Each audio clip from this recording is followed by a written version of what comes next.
Days ago, PlayStation dropped the bombshell. Starting January 2028, they will completely stop producing physical game discs for all new releases. In the digital age, almost everything is being digitized. It began with music. The convenience offered by platforms such as Spotify and iTunes could not be underestimated. They transformed the way people consumed music, allowing consumers to purchase a single song instead of an entire album, offering affordable subscriptions that gave users access to a global library of music. But even then, consumers still had options such as physical CDs and DRM-free platforms such as Bandcamp for that music. But before we explain why the situation is different with PlayStation, we need to look at the PC market. The PC market used to have that game sold on physical discs. Then in 2005, Steam became a digital storefront. Publishers still sold physical discs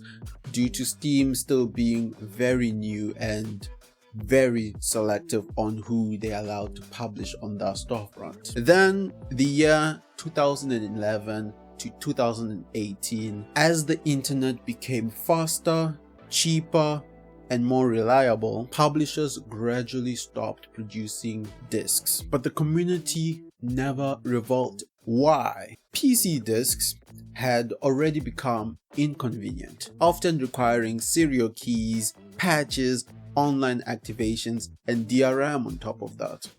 Like, imagine needing 7 discs to install one game. Well, that's GTA 5 for you back in those days. Steam took those same restrictions and wrapped them up in a smoother experience. Instant downloads, automatic updates, cloud saves, discounts.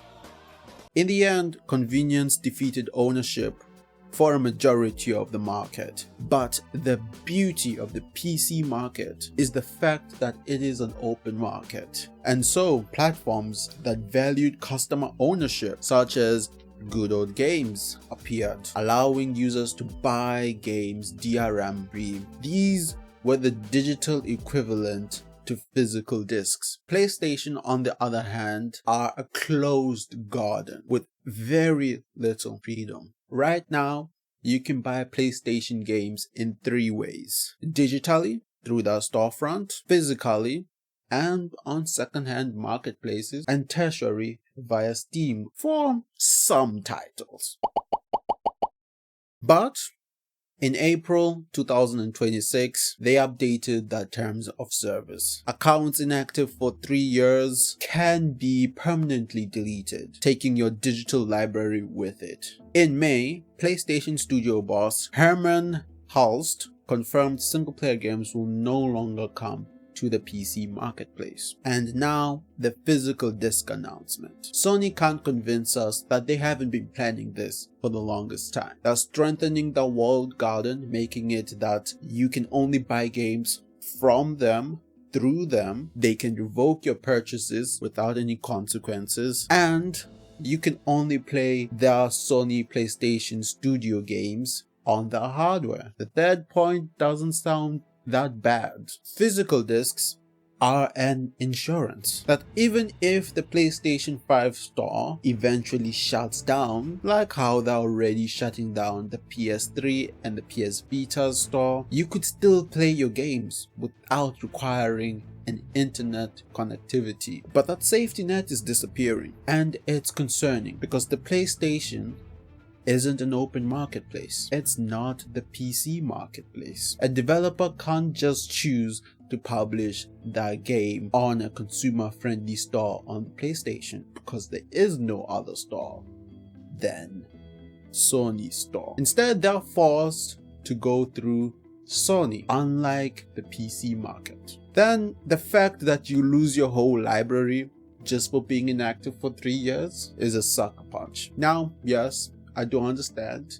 that it mainly came because of EU regulations. But even so, companies like Steam, Nintendo, Good Old Games, Epic Games, they don't close your account just for inactivity. Hell, even on Steam, the only way your account can be deleted is if you request it to be deleted. Now, Xbox does close accounts for inactivity, though it is good to mention that they do make it clear that they do have exemptions, such as if you have any purchased games on your account, they will make an exemption for inactivity. While the console market may be following in the footsteps of the PC market, I hope this video gives you another perspective on the current debate. I do support gamers owning the right to their games, specifically to the offline installation files of their game and the ability to play it offline without needing to contact a server that might be dead 2 or 3 decades from now. Now, I support it whether these files are on a disk or whether these files are digital like GOG. I do understand the time for us to move from discs to digital media definitely is here, and that there are definitely benefits to having digital media. Now, I don't know how Sony is gonna be able to do that. Maybe Xbox is on the right path with their new console apparently being a mix of Xbox and Steam.